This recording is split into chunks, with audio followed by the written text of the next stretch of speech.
The story begins with a boy awakening in complete darkness. He opens his eyes, but he cannot see absolutely anything, becoming confused and without any idea of where he is. For a few moments, everything remains empty, until he notices a faint glow slowly appearing in front of him. Little by little, this light intensifies, and he realizes that it comes from inside what seems to be an eggshell. Part of this shell is cracked, creating a small opening that allows him to see the outside. Through it, he notices that he is in the middle of a forest. This only raises even more questions, especially when he realizes that he cannot move his own body in any way at all. Before he can organize his thoughts, a status screen suddenly appears in front of him. Upon reading the information, he becomes completely frozen in shock. Because the system clearly indicates that he is a dragon egg, the confusion only increases. Soon after, the status window expands, now fully visible,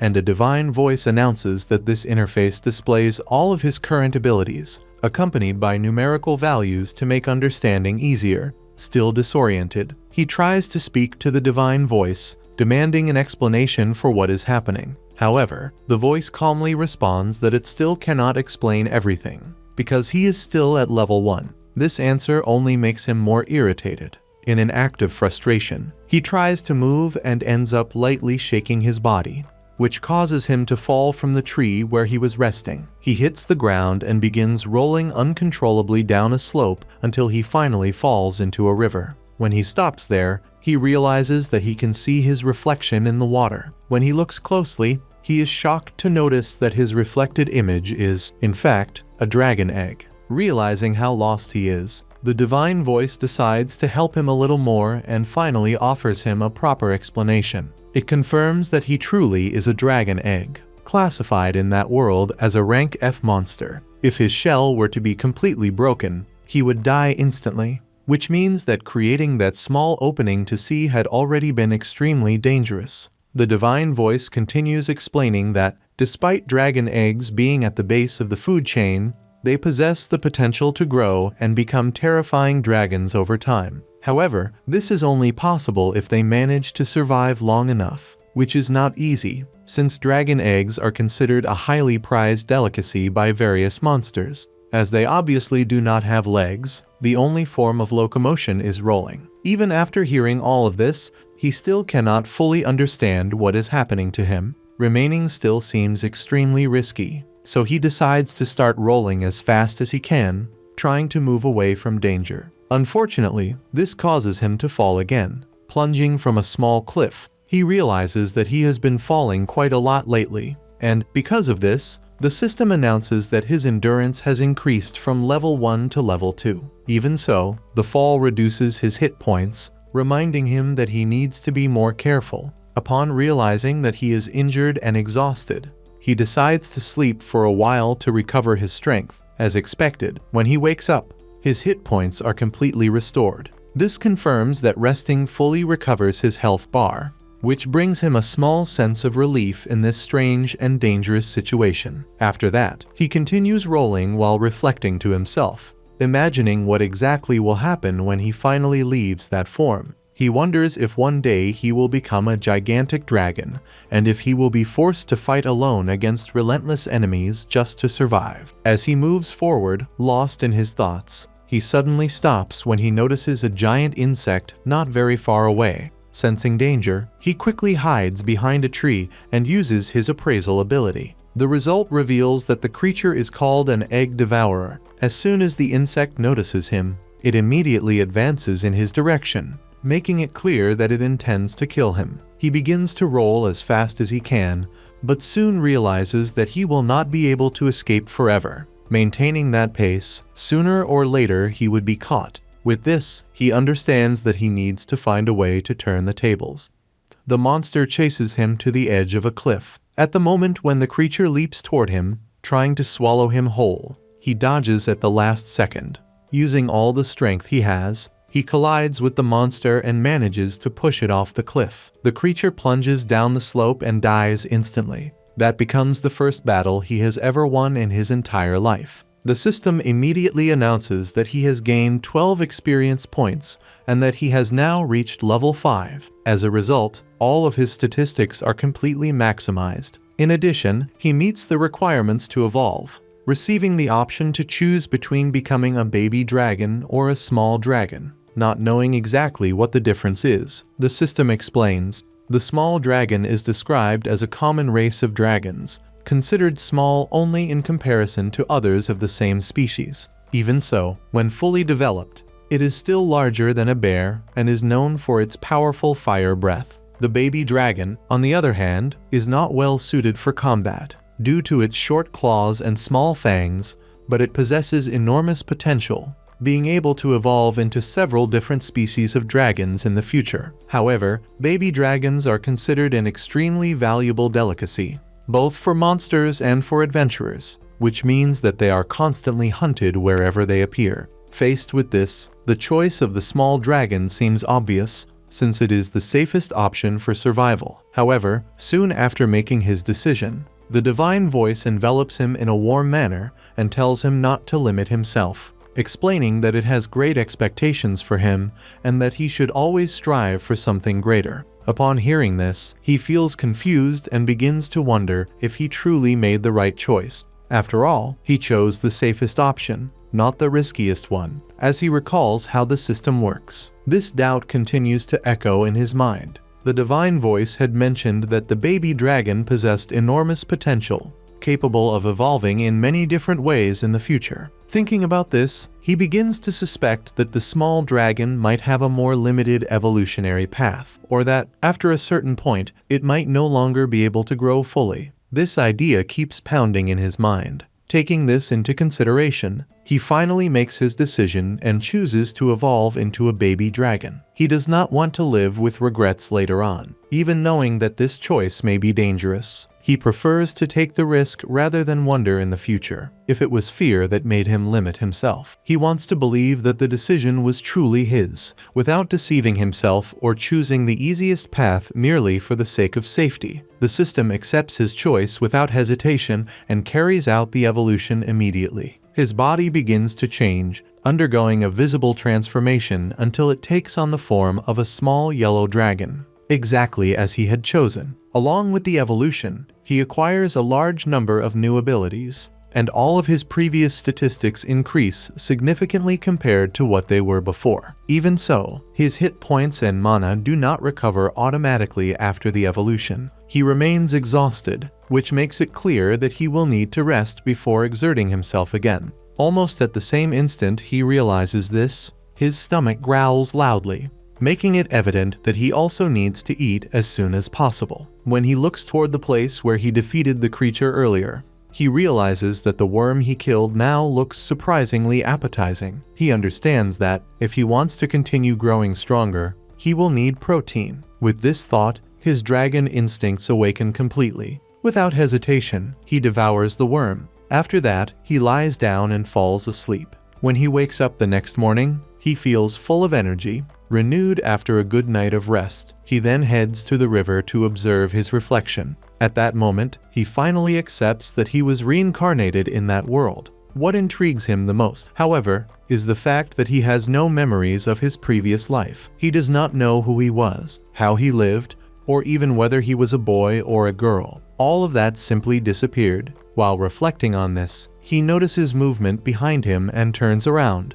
spotting several dark worms approaching. This time, instead of fleeing, he charges straight into the attack. Using his new abilities, he defeats the first wave quickly. As he continues fighting, he unlocks even more skills, making the combat increasingly simple and efficient. After defeating them all, hunger returns. However, he has no desire to eat those dark worms, as he remembers the horrible taste from the last time. Then, he finds some mushrooms nearby and decides to try them. This decision soon proves to be a mistake, as he quickly discovers that they are poisonous. After suffering from the effects, he decides that he will never eat mushrooms again. With this lesson learned, he ventures deeper into the forest in search of better prey, since he does not want to survive by feeding only on worms. After exploring for a while, he finds a gray wolf. Even though it is larger than him, the dragon manages to use his weak breath and dragon punch to defeat it. After the victory, he lightly burns the wolf's hide.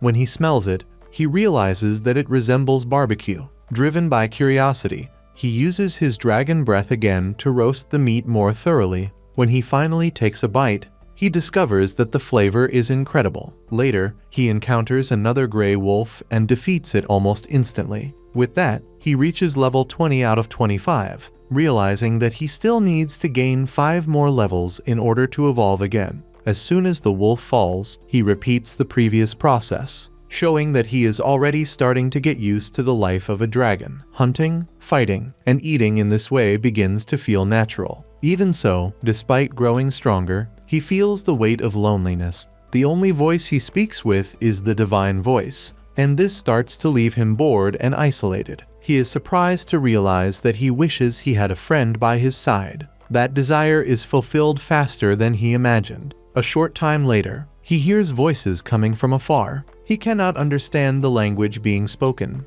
but he feels relieved to recognize them as human voices. Quickly, he hides behind a tree and observes carefully. He sees a small group of adventurers approaching. At first, he thinks about revealing himself and trying to communicate, but he soon remembers that he is a dragon. Fear arises of being attacked as soon as he is seen. Even so, he thinks that, because he is small, he might appear harmless or even cute. He even considers that they might treat him like a pet. Filled with hope, he steps out from behind the tree and places himself in front of them, trying to appear as adorable and harmless as possible. Unfortunately, the plan fails completely. The adventurers do not see him as something innocent, but rather as prey and valuable meat. Without hesitation, the leader of the group attacks him, plunging the sword into his chest. Immediately afterward, the man uses magic that numbs his entire body, preventing him from moving normally. He desperately tries to escape,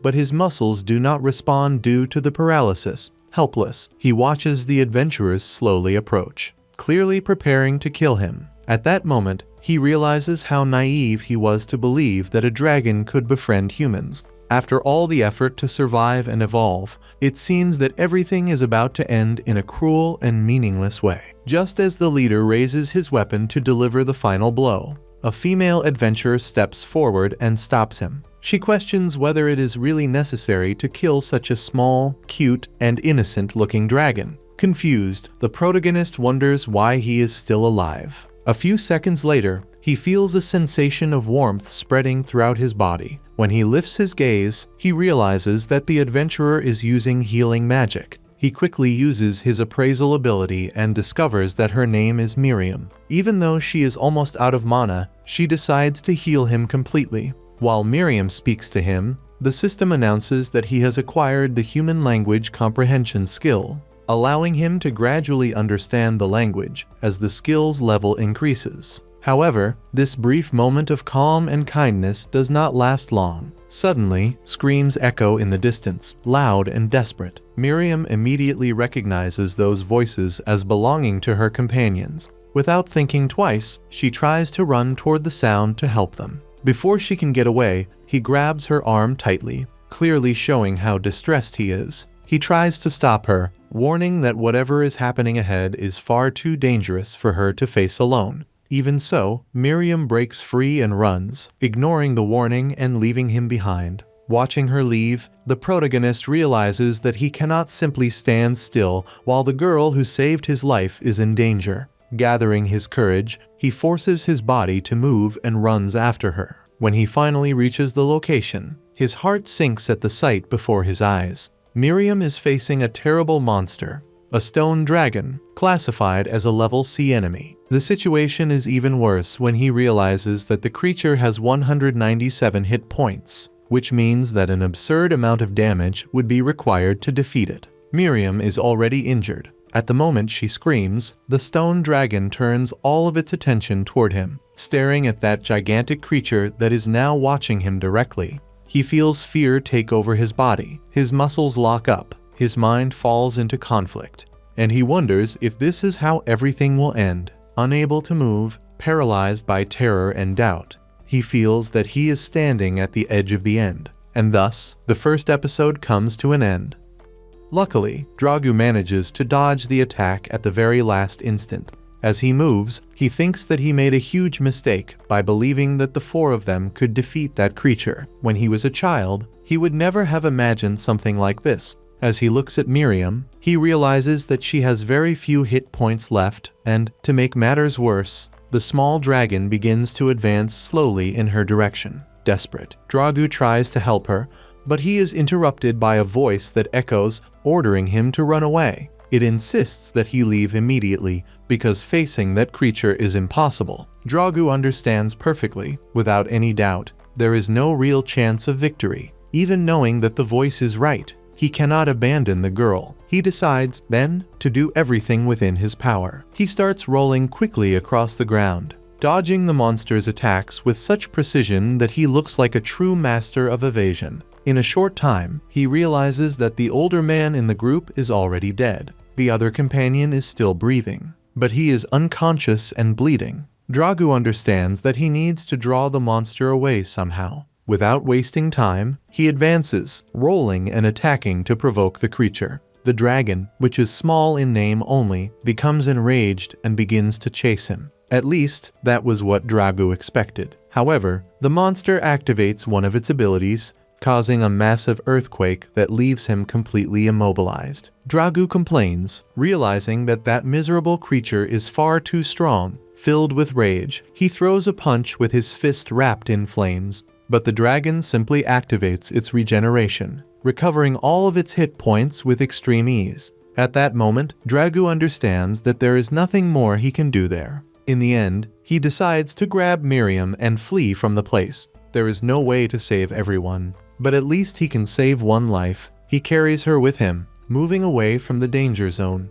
Already far from there, he watches with concern as Miriam's HP continues to drop and, unfortunately, he has no healing abilities. Even so, Miriam is human, and that means there is a solution. If he wants to save her, he needs to take her to a human village. Following a faint, characteristic scent, Dragu hurries on, but soon realizes that the path is surrounded by a pack of gray wolves. They encircle them quickly, leaving no room to escape.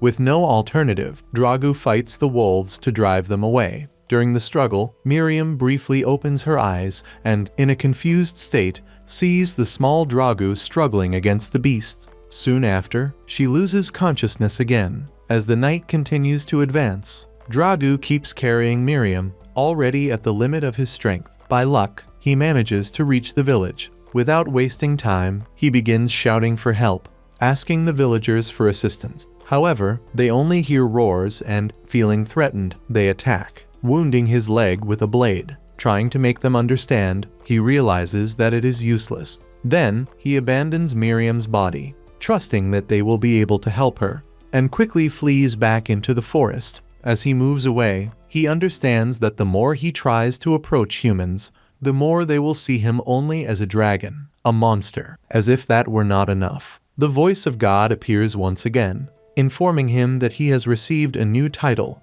rising from the insignificant level of Hero 1. 2 days pass, and Miriam finally awakens. Confused, she wonders where she is, until she notices a red-haired elf by her side. Realizing that she is in a village, the elf, named Muriel, explains that she used excessive white magic to heal her, and that now Miriam needs to rest. Miriam asks who brought her there and what happened to her companions. Muriel replies that the dwarf is dead, found as if he had been crushed by an enormous rock. As for the others, their bodies were not located, and everything indicates that they were devoured. Miriam collapses to the ground, crying, realizing that she is the only survivor. She blames herself, believing that she could have prevented everything. Muriel asks her to calm down, explaining that God has always done whatever he wanted. What matters is that she is alive now, thanks to someone who saved her. Muriel says that the dwarf was a good person, responsible for driving monsters away from the village and serving as an example for the children. However, one night, she heard comments at the tavern saying that he would never defeat a stone dragon. Offended, he decided to prove them wrong, practically killing himself out of pride. Because of that, he dragged GR and Miriam into forming a group, taking advantage of Muriel's absence and falsely claiming that he had her permission. Miriam knew that Muriel had warned them not to go near the dragon, but she ended up giving in to the pressure and her sense of guilt. She says that she agreed to accompany them only on the condition that they would retreat if the situation became dangerous. Unfortunately, things did not go as planned. Muriel states that the dwarf died because of his pride and congratulates Miriam for surviving such severe injuries. Excited, Miriam states that someone must certainly have carried her to the village. Muriel dismisses that idea, saying that they found signs of a monster attacking the village entrance, but that Gregory's group managed to repel the threat. Miriam insists that she passed out during the fight and that it is impossible for her to have escaped on her own. Muriel tries to convince her that strong blows can cause memory loss. Miriam accepts the possibility, but as she remembers Dragu fighting the wolves, she asks Muriel what those creatures were like. The monster that had been beside her was no longer there, although Miriam could not explain the reason. When they noticed its absence, they realized that it had simply disappeared. Maria asks whether Miriam is worried about something, but she prefers not to go into details. Even so, the subject continues to circle her thoughts, especially when she wonders whether that monster could be the same small dragon she had run into before. Meanwhile, elsewhere, Dragu gets up as if nothing had happened. He silently thanks the metabolism of dragons, along with a good period of rest. In his thoughts, he hopes that the girl is doing well. When he recalls the battle, he acknowledges that he was extremely weak in that confrontation. He believed that after evolving he would already be a bit stronger, but that fight revealed an absurd difference between him and a dragon, even one considered small. This awakens in Dragu a strong desire to become far more powerful. He feels that the time has come to act. With a change of scenery, he uses an egg eater to summon his allies, thus creating a perfect opportunity to gain experience. At that moment, the voice of God announces that he has received the title of the Path of Evil, something that leaves him slightly offended. Dragu quickly defeats the egg eaters, rises to level 25, and once again meets the requirements to evolve. Seeking the best place for the transformation, he goes to a lake and agrees to view the evolution options presented by the voice of God. 5 paths appear: Calamity, Marbleized, Angelic Child, Small Dragon, and Dragon Hatchling. The voice explains that the small dragon grows quickly and is safer at the beginning, but has limited potential,